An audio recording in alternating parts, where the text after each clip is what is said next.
আজ খুব সহজে তৈরি করব আলু দিয়ে মাছের ডিম ভাজি। অল্প উপকরণে দারুণ মজার এই রেসিপিটি মিস করবেন না। চলুন শুরু করা যাক। প্রথমে চুলায় একটা প্যানের মধ্যে পর্যাপ্ত পরিমাণে সয়াবিন তেল দিয়ে গরম করে তারপর এখানে 1 কাপের মতো পেঁয়াজ কুচি দিয়ে নাড়াচাড়া করে ভেজে নিচ্ছি। পেঁয়াজটা যেন হালকা নরম হয়ে আসে সেই পর্যন্ত আমি ভেজে নেব। খুব বেশি ব্রাউন কালার করে ভাজার কোনো প্রয়োজন নেই, হালকা একটু নরম হওয়া পর্যন্ত ভেজে নিলেই হবে। এই তো পেঁয়াজটাকে আমি নাড়াচাড়া করে হালকা নরম হওয়ার পর্যন্ত ভেজে নিয়েছি। এবার এখানে স্বাদ অনুসারে লবণ দিয়ে দিলাম, দিয়ে দিচ্ছি 1/2 চা চামচ পরিমাণ হলুদের গুঁড়া, দিয়ে নাড়াচাড়া করে একটু ভেজে নিচ্ছি। চুলার আঁচ কিন্তু এ পর্যায়ে একদম লো আঁচে থাকবে। হলুদের গুঁড়াটা দিয়ে কিছুক্ষণ নাড়াচাড়া করে ভেজে তারপর এখানে 1/2 চা চামচ পরিমাণ মরিচের গুঁড়া দিয়ে দিলাম। মরিচের গুঁড়াটা দেওয়ার পর নাড়াচাড়া করে আবারও কিছুক্ষণ নেড়েচেড়ে ভেজে নিয়ে তারপর এখানে দিয়ে দিলাম মাছের ডিম। এই মাছের ডিমগুলো দিয়ে আমি নাড়াচাড়া করে ডিমগুলোকে কিন্তু ভেঙে নিব।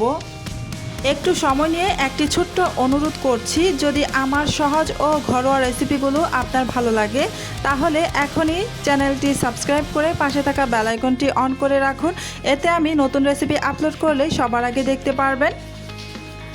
এই তো মাছের ডিমগুলোকে আমি একদম ঝুরি ঝুরি করে ভেজে নিয়েছি, দেখতেই পাচ্ছেন। ডিমগুলো আমার ভাজা হয়ে গিয়েছে। এবার এখানে দিয়ে দিব আগে থেকেই কেটে ধুয়ে পরিষ্কার করে রাখা কুচানো আলু। এই যে এখানে আমি প্রায় মিডিয়াম সাইজের 3টি আলু একদম কুচি করে তারপর এখানে দিয়ে দিলাম। আলুগুলোকে দেওয়ার পর নাড়াচাড়া করে ভালো করে মিশিয়ে নিচ্ছি। কিছুক্ষণ এভাবে আলুগুলোকে আমি ভেজে নিব মাছের ডিমের সাথে।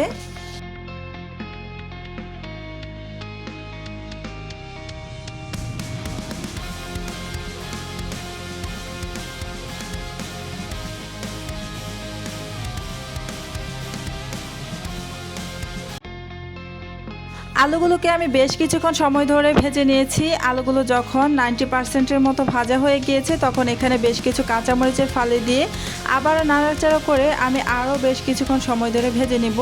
আলুগুলোকে একদম ভাজা ভাজা করে ভেজে নিতে হবে। এভাবে একবার হলেও মাছের ডিম ভাজি করে খেয়ে দেখবেন, খেতে অসম্ভব টেস্টি লাগে। আপনারা যদি একবার বানিয়ে খান, কথা দিচ্ছি আবারও এই রেসিপিটা করতে বাধ্য হবেন। এই ছিল আজকের আলু দিয়ে মাছের ডিম ভাজির সহজ ও সুস্বাদু রেসিপি। আশা করি রেসিপিটা আপনাদের ভালো লেগেছে এবং অবশ্যই একবার বাড়িতে বানিয়ে দেখবেন। বানিয়ে খাওয়ার পর কেমন হয়েছে সেটা কমেন্টে জানাতে একদম ভুলবেন না। ভিডিওটি যদি ভালো লাগে তাহলে আমার চ্যানেলটি সাবস্ক্রাইব করে পাশে থাকা বেল আইকনটি অন করে রাখবেন। তো আজকের মতো এখানেই বিদায় নিচ্ছি। আপনারা খুব বেশি ভালো থাকবেন। আসসালামু আলাইকুম।